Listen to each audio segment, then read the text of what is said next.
Signal gasoline. Let every traffic signal remind you, you do go farther with Signal gasoline. Yes, you do go farther with Signal.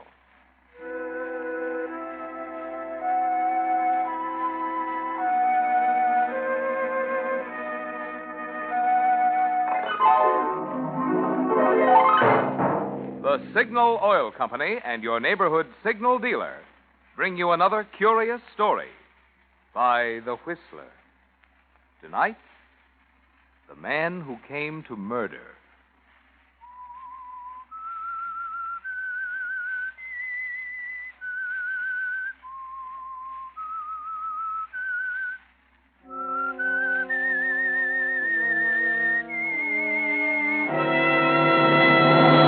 I am the Whistler, and I know many things, for I walk by night.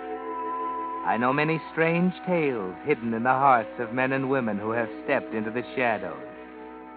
Yes, I know the nameless terrors of which they dare not speak.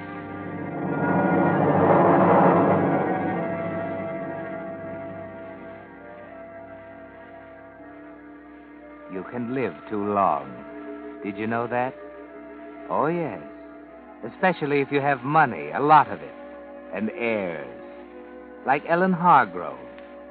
Miss Helen has a lot of money left to her at her husband's death years ago. She lives in a great Victorian house just outside of town. She has been a helpless invalid ever since she had that terrible heart attack just a year ago. Nobody thought she could live. Yet there she still is in the great carved bed in the second-floor bedroom. This morning, there are 3 people in the bedroom beside Miss Helen. There's Mrs. Merton, her devoted housekeeper, Dr. Stone, who has come to make another examination, and Wendell Robinson. Wendell has shown the most touching anxiety about Miss Helen all through her illness. He's her nephew and heir. Now, deep breath, Miss Helen. Make it a good one. Yes, Doctor. Another. Well, that's enough of that. Now, let's check that pulse again. But you've already taken my pulse. Any good reason I shouldn't take it again?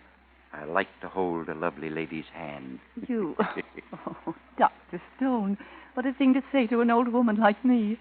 Still, I suppose we're never too old to be flattered. Well, Ellen, you aren't old. That she isn't, Mr. Wendell, and never will be. Miss Helen's got a heart in her as fresh and sweet as a child. All right, Mrs. Merton, I've finished. Let me have my bag. Right here, Doctor. Dr. Stone, is there any change? Yes, Doctor. How about it? Want the verdict, do you? Helen Hargrove, you've made a liar out of me.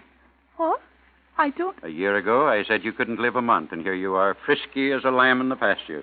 You mean she isn't going to... She'll live? Exactly. She'll have to take it easy, of course, avoid excitement, fatigue, but with proper care, she'll live to be 100. Oh, Dr. Glory Stone. be. Didn't I tell you, ma'am? Just you do what the doctor tells you, I said, and you'll be on your feet again. And, oh, Miss Helen, you're... I'm very sorry. You mustn't be Well, distressed. now, don't you cry. It's a very happy day. So it is, my dear. A happy day for all of us. Eh, Wendell? Yeah. It's quite a day. Oh, there's midnight. Come to hear the good news, too. I'll get him for you, Aunt Ellen. Oh, no, don't chase him. He'll hop up on the bed by himself. He spends most of his time here with me. There, you see? Now lie down, boy. It's all right. Come along, Wendell. All Time we were off. Good news can be as hard on the nerves as bad. Miss Helen needs to rest now. But you'll both come back to dine with me tonight. Surely I might have a little celebration. Well, all right. We'll carry you downstairs if you promise to go to bed right after dinner. Oh, I will. And, Wendell, you won't forget to bring my accounts. Accounts? No, I won't forget.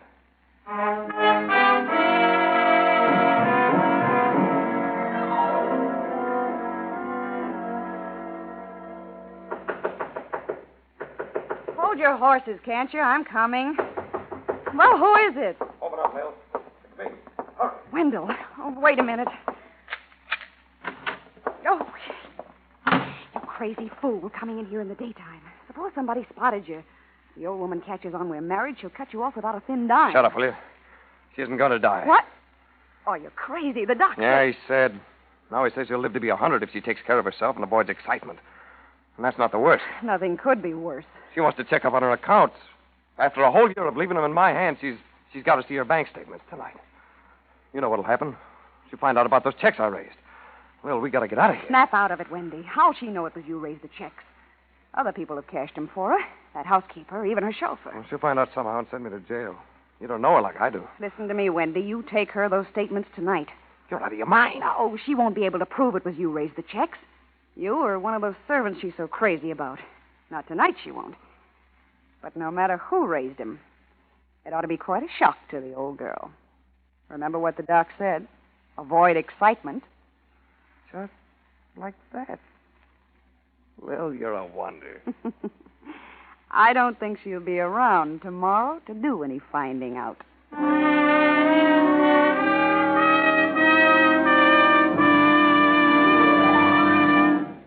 Here's an angle on making your car last longer that may not have occurred to you.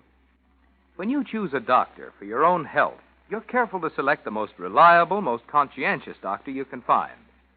Well, to keep your car healthy, it's just as important to select a service station operator who's conscientious and experienced at the job he's doing. Which explains why so many drivers these days are switching to independently operated Signal gasoline stations.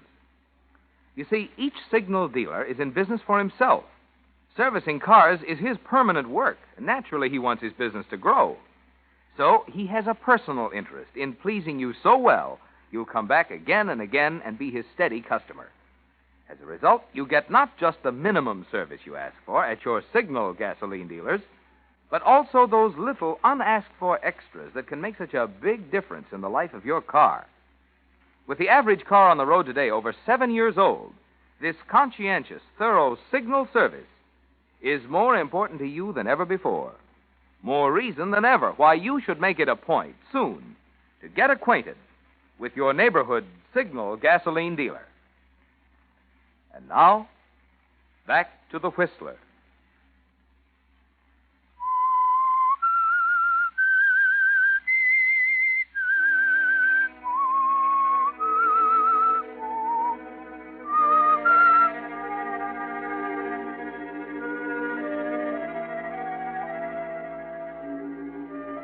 Yes, it's hard to be an heir, especially when the person you expect to inherit from clings to her pitiful, useless life.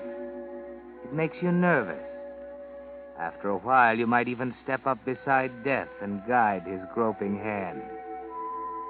Pity the doctor's going to be there. You won't want him around, will you, Wendell? Still, you can take care of the doctor all right, can't you, Wendell? Or can you? Hello, Aunt Ellen. All right to come in? Certainly, dear boy. Oh, hello, Dr. Stone. Beat me here, did you? By a few minutes. Well, Aunt Ellen, here are your bank statements. The cancel checks, too. Dear me, what a lot of them. Just lay them here on the bed beside me. Oh, one moment. Live nice. You'll have to get down. No, I'm sorry. I shall need room for my papers. Down. Now, the papers. Thank you, Wendell. If you'll excuse us, Dr. Stone, we'll just run through this stuff. Mrs. Merton's left a decanter of sherry in the library. Oh, no, Wendell. You and the doctor must have your wine together. I can manage quite well by myself. Well, it's all right. Come along, Wendell. I don't often get sherry like Miss Helen. Coming. I'll just shut the door, Aunt Ellen, so no one will disturb you.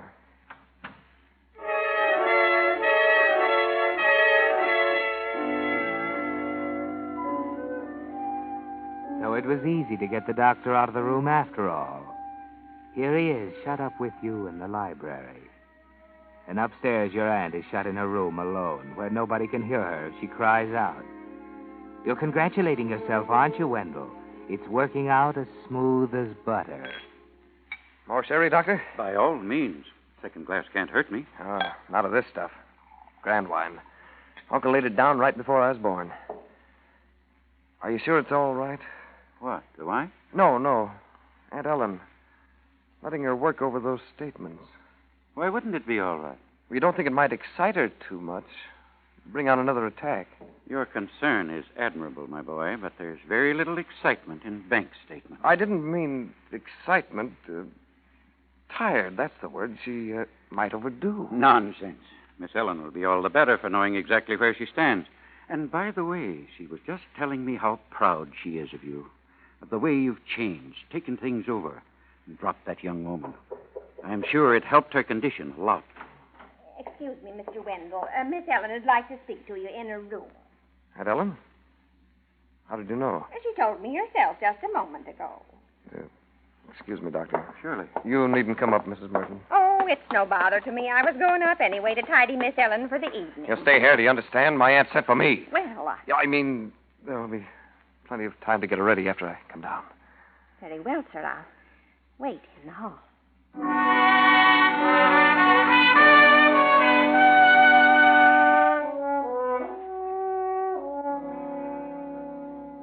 Careful there, Wendell. An heir shouldn't make mistakes, not when he's helping his beloved aunt out of the world.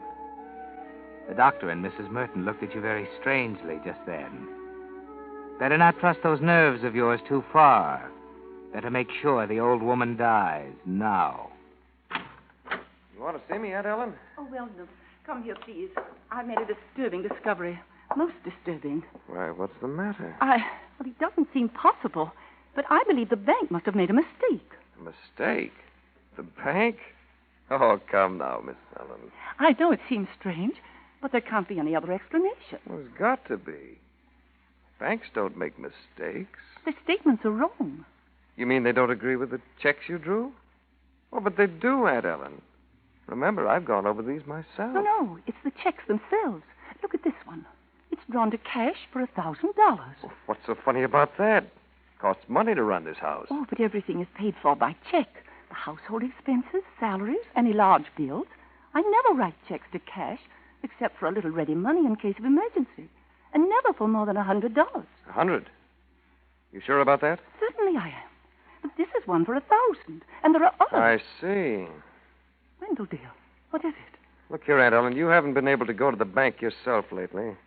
Who's cashed your checks for you? Why, you most of the time. But Mrs. Merton and Roberts have also gone to the bank for me. Nobody else? No, dear, I'm certain. Look at this check. Is that your signature? Oh, yes, Wendell, of course it is. And there's no question about it. About... Somebody's been raising your checks, Aunt Ellen. Somebody's changed the amounts from 100 to 1,000. Oh, that's impossible. No one has cashed checks for me except you and Mrs. Merton and Wendell. Yeah. Roberts and Merton and me. Take your choice. Oh, no. Mrs. Merton, she's been with me for nearly 30 years. Roberts was our stable boy, and you... Don't try to wiggle out of it. When you got sick, one of us saw a swell chance. One of us did a sweet job of robbing you. At $900 a throw. Oh, please. When you're old, so few people left. Everyone else gone. Husbands, family, friends. Only you three. And all one I of us have. is a thief. It's true, you know it. I can't believe... Oh, What is it, Aunt Ellen? pain. Wendell, help me. Yeah. Yeah, I'll help you. Please, the doctor. Yeah. The doctor. Hurry. Aunt Ellen. Aunt Ellen. It worked.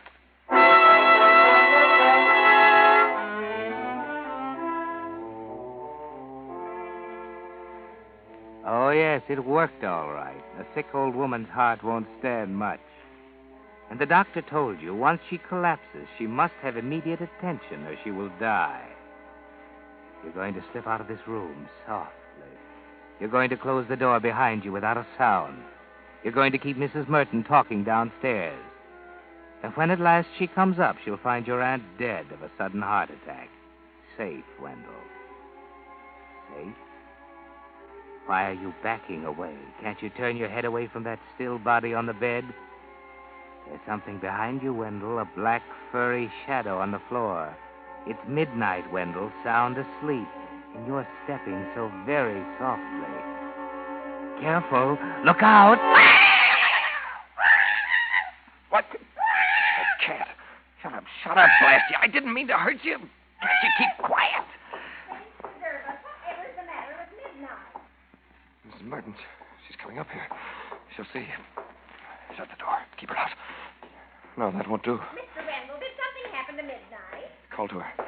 The only way. Come up here. Quick, Mrs. Merton. She's screaming as though the banshees we're after him. Where's he got to, Mr. Wendell? Where's Miss Helen? We were just talking, and all of a sudden she fell over. Miss Helen, dear. Dr. Stone. Yes, Mrs. Merton? Hurry, Doctor, it's Miss Helen. I tell you, she just fell over. I was running for help. I didn't see the cat. I told the doctor. I warned him. Too much for her. Oh, hurry, Doctor. All right, Mrs. Merton. Get out of my way. You shouldn't have let her go over all this stuff. We were just talking quietly, and she fell over. Quiet, please. Doctor, is she... No, she's not. We're the devil She's- is my... But I saw her die. She didn't die, and she won't if I can help it. Get along, Wendell. I've got work to do. Well, I'll go.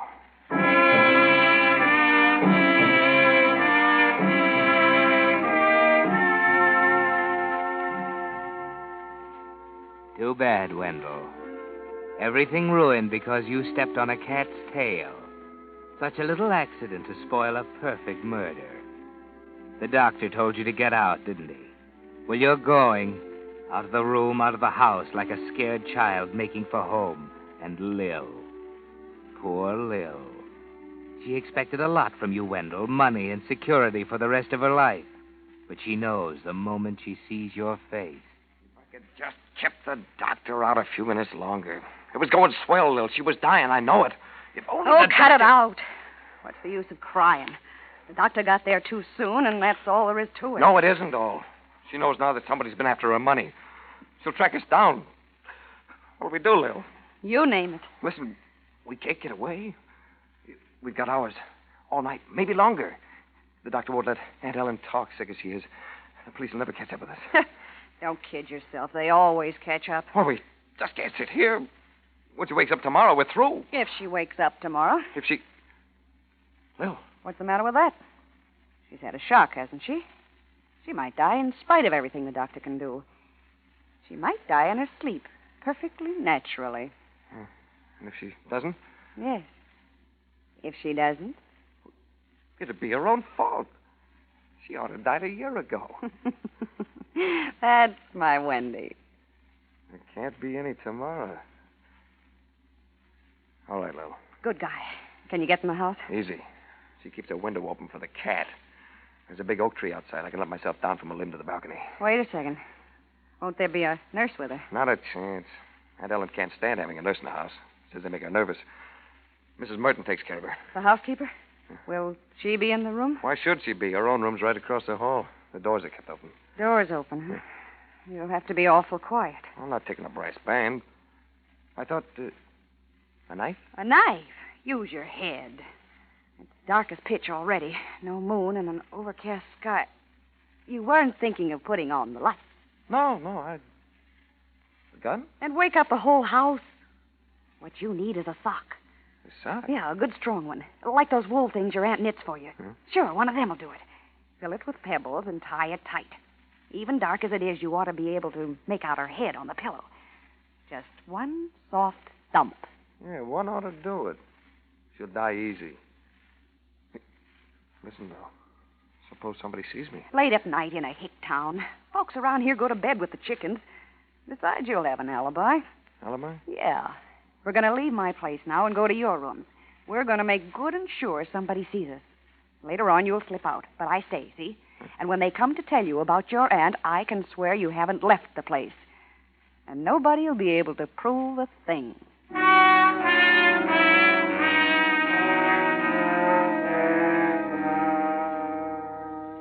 That's right, isn't it, Wendell? Nobody will be able to prove a thing. So you walk brazenly down the street with Lil. And just outside your apartment, you run into an incredible piece of luck. Things are breaking just right. For there you meet Mr. Leary, the town constable.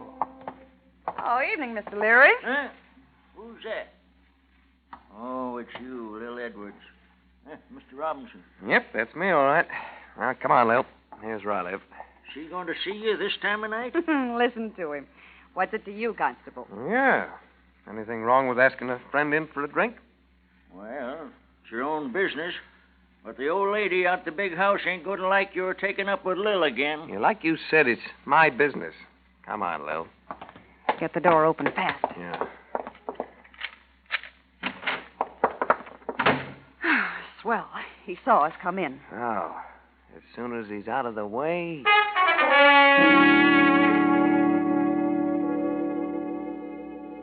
perfect, Wendell. Everything's perfect. When he's gone, you slip out and go. The big house is quiet. The windows are dark.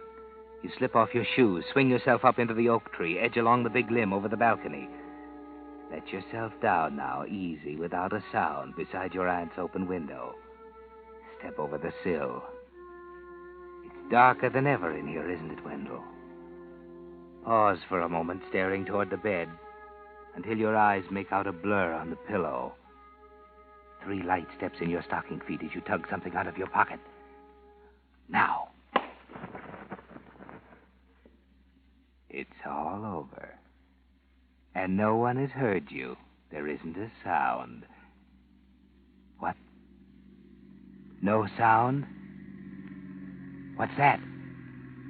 An automobile turning into your late aunt's drive at this time of night? Run, Wendell, run for your life. Grab the balcony rail and swing yourself down. But you keep your head, don't you? You remember your shoes at the foot of the oak tree. Grab one in each hand and make off across the lawn. You're away.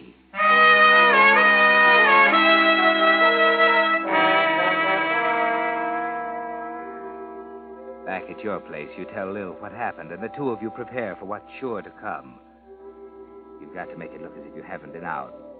So put on slippers, get that cold chicken from the icebox, bring in the carving knife, carve off a slice. Settle down with a sandwich, relaxed, comfortable. You and Lil, just 2 people spending a quiet evening together. And soon they are outside. Lil, here. Here, take the knife. Carve me a piece of chicken, quick. Oh, what are you going to do? As I say, and stuff something in your own mouth. Take it easy out there. Well, look who's here. Come right in, gentlemen. You got company, Wendy. Dr. Stone and the chief of police. Well, Dr. Stone, what are you doing here? Aren't you surprised to see me here, too? What? Oh, why, sure I am, Chief. I didn't. Wendell's worried about his aunt. Maybe he thought she was worse, Dr. Stone coming here. That's it. She's all right, isn't she? I'm afraid not. What does that mean? Might as well tell him straight out, Doc. Awful thing happened at the big house tonight.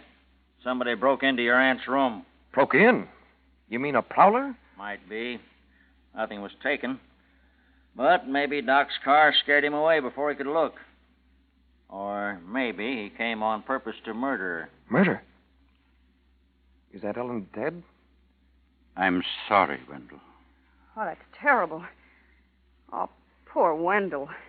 But I don't understand. Who would want to kill Aunt Ellen?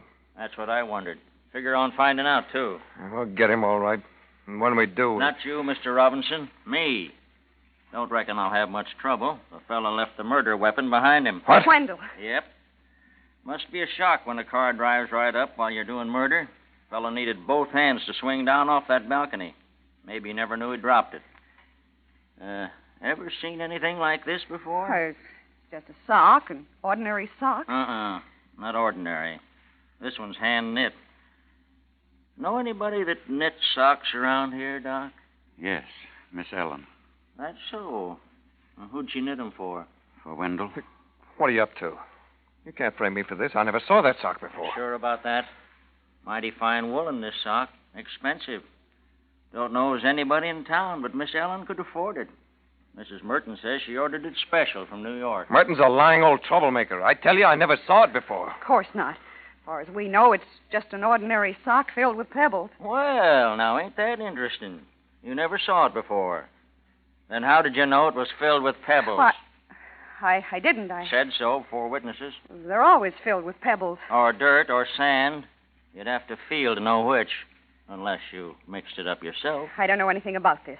You haven't got a thing on me. Only your own confession that you knew what was in this sock. I don't know a thing about this, I tell you. I'm getting out of here. Yeah, we'll all get out, down to the station. I came to arrest Wendell. Now, you'll go along as an accomplice. Accomplice? You know what an accomplice gets? Same thing as the murderer. Death in the gas chamber. No, I didn't have anything to do with it. It was Wendell. Lil. He'd been stealing from her. She was going to find out. Keep your mouth shut. You aren't going to drag me down with you, Wendell Robinson. It was your idea, all of it. I begged you Why, not. you... He threatened me. He said he'd kill me if I told. He said he'd kill me. Kill you? Look out, he's got a knife. Robinson, put down that carving No. knife. No, Wendell. No!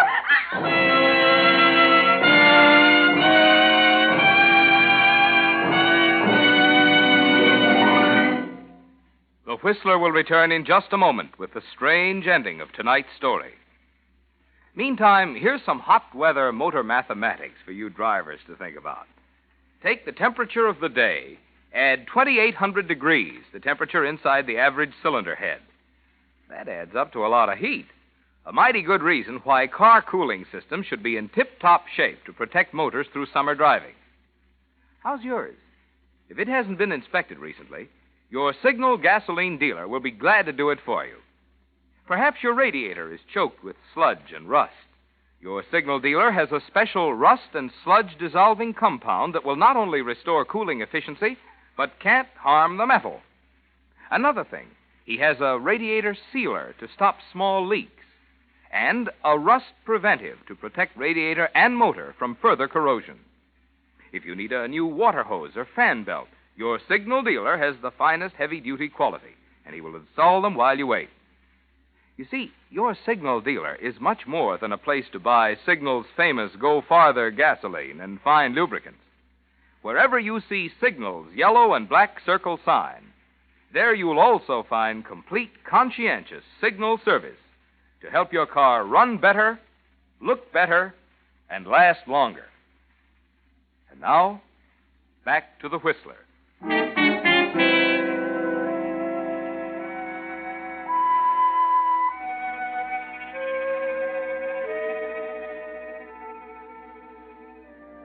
So it was Lil who broke down after all, and Wendell killed her for it, stabbed her with a carving knife. An upsetting business, murder. You shouldn't try it without good, strong nerves. When you lose your nerve, you're sure to make mistakes, like Lil and Wendell.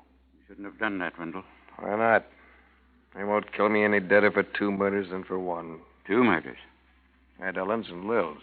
Your aunt's all right. What? You told me that... I said I was sorry. I am. Because someday your aunt will have to learn about you. Miss Helen is sound asleep in the hospital where I took her as soon as the sedative took effect. She dislikes trained nurses in her house, and I want her to have absolute quiet. I was bringing Mrs. Merton home when you ran away. But there was someone on the bed, on the pillow. I saw it. Oh, yes. There was something there.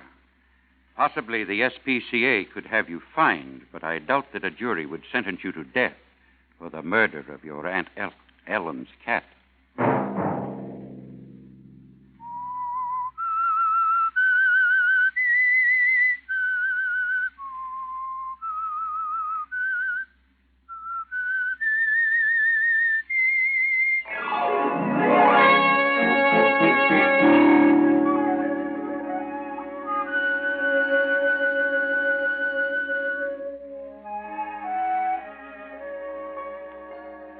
Next Monday at 9 o'clock, The Whistler will bring you another strange tale. The Whistler is broadcast for your entertainment by the marketers of Signal gasoline and motor oil and fine quality automotive accessories, and by your neighborhood Signal dealer.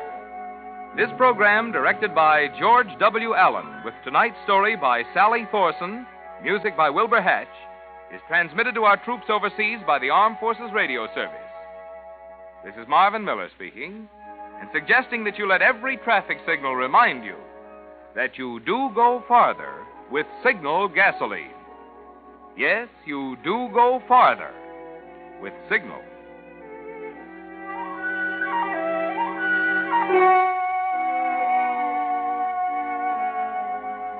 This is CBS, the Columbia Broadcasting System.